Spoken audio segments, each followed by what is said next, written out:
এক সময়ে তারা নিজেদের জীবনের সকল সময় ধন সম্পদ বিনিয়োগ করেছিলেন সন্তানের জন্য, নিজের জন্য রাখেননি কিছুই। কিন্তু বৃদ্ধ বয়সে সন্তানদের কাছ থেকে এর একটি ক্ষুদ্র অংশও তারা পাচ্ছেন না। কখনো দেখা যায় সন্তান তার নিজের পরিবারের খরচ জোগাতে হিমশিম খাচ্ছে, তাই পিতামাতাকে মনে করছে বোঝা। নিজে স্ত্রী সন্তান নিয়ে ভালো থাকার জন্য বাবা মায়ের ঠাঁই করে দিয়েছেন বৃদ্ধাশ্রমে। আমার যে সংসারের অস্থাবর সম্পত্তি ছিল, আমি চার ছেলে আর মেয়ে সবাইকে সমানভাবে ভাগ করে দিছি। ওরা এতদিন খাওয়াইছে, গত রমজান থেকে আমাকে খাওয়ায় না, 2 দিন পর্যন্ত অনাহারে ছিলাম।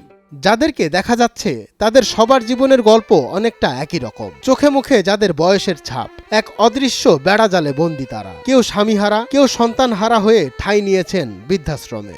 বাচ্চার বয়স যখন 14 বছর তখন ছেলে মেট্রিক পাস করছিল। মেট্রিক পাস করে ছেলে চাকরিও হয়েছিল। সেই ছেলে বাবা আমার অ্যাক্সিডেন্ট হয়, মোটরসাইকেল দিয়ে অ্যাক্সিডেন্ট হয় মারা গেছে। তারপর ছেলে মারা যাওয়ার পর ভাত পানি কিছু খাই না, পাগল হয়ে গেছিলাম।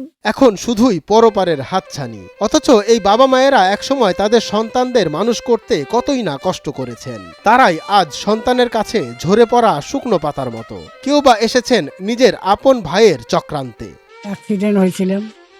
অ্যাক্সিডেন্ট হওয়ার পরে বাড়িতে এসেছিলাম 13 দিন থাকার পর আমার ভাই এখানে আনিয়া থুয়ে গেল চক্রান্তে।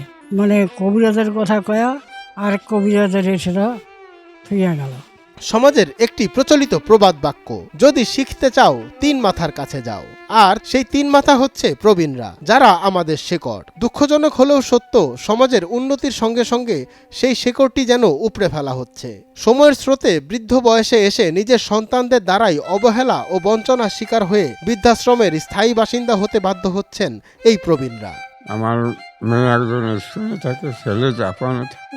তার এখন খোঁজ খবর নেয় না। সাজু ভাই আমাকে নিয়ে আসে, আমার বোন আসে, এখানে রাখি যায়। এই তখন থেকে এখানে আসি। এখানে খাওয়া দাওয়ার কোনো অসুবিধা নাই। তিন বেলা খাওয়া দেয়, ঔষধপাতি সব সাজু ভাই দেয়। নিরাপদ বৃদ্ধাশ্রমের প্রতিষ্ঠাতা সাজিদুর রহমান সাজু নচিকেতার সেই বিখ্যাত গান বৃদ্ধাশ্রম থেকে অনুপ্রাণিত হয়ে 2018 সালে প্রতিষ্ঠানটি গড়েছেন বলে জানান। আসলে বৃদ্ধাশ্রমটি তৈরি করার পিছনে কারণ হচ্ছে নচিকেতার সেই গান, ছেলে আমার মস্ত মানুষ, মস্ত অফিসার, মস্ত ফ্ল্যাটে যায় না দেখা এপার ওপার। তা আমার মূল উদ্দেশ্য হচ্ছে যে সন্তানের সাথেই বৃদ্ধ বাবা মা থাকবে, বৃদ্ধ বাবা মার সাথে সন্তান থাকবে।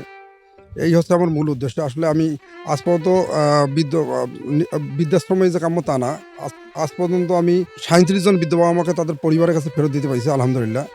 আর হচ্ছে যে আর এখানে বেওয়ারিশ বৃদ্ধ বাবার সংখ্যা বেশি। প্রথমে একটা লোক নিয়ে শুরু করা, আজকে চলমান 170 জন বৃদ্ধ বাবা নিয়ে কাজ করছে। বৃদ্ধ বয়সে এসে মা বাবারা শিশুদের মতো কোমলমতি হয়ে যায়, তাই তাদের জন্য সুন্দর জীবনযাত্রার পরিবেশ তৈরি করাই সন্তানের কর্তব্য। কারো ঠিকানা যেন বৃদ্ধাশ্রম না হয়, সেদিকে সতর্ক দৃষ্টি রাখতে হবে। তাদের জন্য তৈরি করতে হবে একটি নিরাপদ ও সুন্দর পৃথিবী, এমনটাই বলছেন বৃদ্ধাশ্রমের সংশ্লিষ্টরা।